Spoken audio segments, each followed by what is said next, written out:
Hi guys, in this video, I'm going to be showcasing you how to switch between navigation gestures and buttons on your Samsung Galaxy A37 5G. So if you are currently don't like how your navigation through your phone, whether you are using your buttons or gesture, you can also switch this. First, open up your setting, scroll down towards the display. Here, you wanted to look for the option navigation bar right here and tap on it. Then from here, you should see the buttons and the swipe gesture. So currently mine is set to buttons, which is why I have these three buttons available for me. From these three buttons, I can open all the apps, I can go to home, and I can navigate back buttons. So these are the three buttons that I use to navigate on my phone. If I wanted to switch to other options, so for example, swipe gesture, just tap on that and now you should see a navigation swipe gesture bar at the bottom, meaning you successfully switch between navigation types. So now if I want to go back to the home screen, I just swipe up and it will go back to the home screen.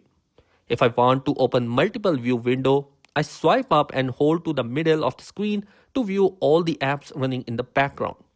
If I wanted to go back, swipe either on the left side or the right side and it will take me back to where I previously was.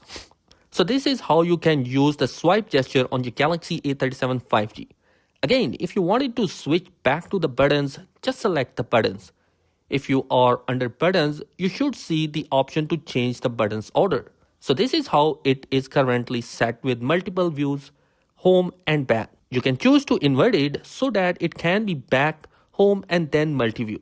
Alternatively, if you are using the swipe gesture, when you tap on more options, you can increase or decrease the gesture sensitivity by using this slider.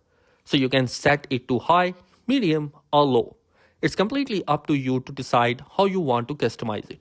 When you are happy, you just exit the setting app knowing you have successfully customized your navigation gesture or buttons on your device. So guys, that is how you can do that. I hope this video will be helpful for you. Be sure to subscribe because some amazing content is planned for this year. Peace.